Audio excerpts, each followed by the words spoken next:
నాలాలు ఆక్రమించిన వారిపై చర్యలు తీసుకుంటూనే పేదవారిని ఎలా ఆదుకోవాలనే దానిపై చర్చిస్తున్నామన్నారు హైదరాబాద్ మేయర్ బొంతు రామ్మోహన్.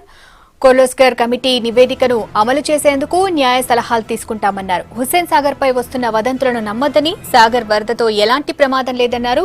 వర్షాలు పెరిగినా ఎదుర్కొనేందుకు సిద్ధంగా ఉన్నామన్నారు.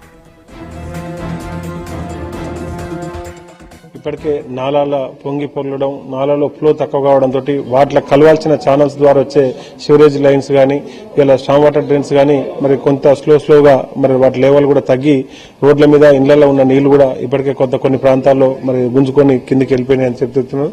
దీనివల్ల మరి ఆయా ప్రాంతాల్లో ఉన్న ప్రజలు మరి కొంత ఇబ్బందులు పడకుండా మరి నీళ్లు గుంజుకున్నాక కూడా కొన్ని రుగ్మతులు, కొన్ని రోగాలు కూడా ఇవన్నీ కూడా ప్రబలవుతుంది. కాబట్టి మరి హెల్త్ డిపార్ట్మెంట్ వాళ్ళని కూడా అలర్ట్ చేసి హెల్త్ ఎమర్జెన్సీ టైప్ కూడా చేసి మంత్రి గారు స్వయంగా ఉండి దాని మీద కొన్ని మన ఇలా పోలియోకి సంబంధించిన వ్యాక్సిన్లు ఎక్కడో ఐడెంటిఫై అయిందని చెప్తే దాన్ని కూడా అట్లాంటిది ఏం లేదు, ఏదో దానికి సంబంధించిన వ్యాక్సిన్ వెళ్ళబడి దానికి సంబంధించిన టెస్ట్ సంబంధించి బయటపడ్డ తప్పితే అక్కడేం ఐడెంటిఫై కాలేదు పోలియోకి సంబంధించిందని చెప్పి దాన్ని కూడా క్లారిఫై చేస్తూ ప్రజలు ఏ రకంగా మరి కోఆపరేట్ చేస్తారు, ఇలా అధికారులు మనం వాళ్ళని ఇబ్బంది పెట్టుకుంటే ఎట్లా పోవాలి అనే దాని మీద ఇవాళ సుదీర్ఘంగా కూర్చోవడం జరిగింది. ఒకటి, దీనివల్ల ఎఫెక్ట్ అయితే ప్రజలను ఆదుకోవడానికి, పేద ప్రజలను ఏదైనా ఆ నాలలపైన కబ్జాలు ఉన్న వాళ్ళను డబుల్ బెడ్రూమ్ ఇళ్లు కానీ వాళ్ళ కంపెన్సేషన్ ఏ రకంగా ఇవ్వాలన్న దాని మీద మరి చర్చ జరగడం జరిగింది. అది దాంతోపాటు ఎంకరేజ్మెంట్లు ఉన్న వాళ్ళు పదే కింది కోర్టులకు పోయి ఇలా కోర్టు ఆర్డర్ తీసుకొచ్చి ఇలా ఎక్కడికక్కడికి ఛానల్ బ్లాక్ చేసిన వాళ్ళను మరి ఏ రకంగా దాన్ని తొలగించే ప్రయత్నం చేయాలన్న దాని మీద డిస్కషన్.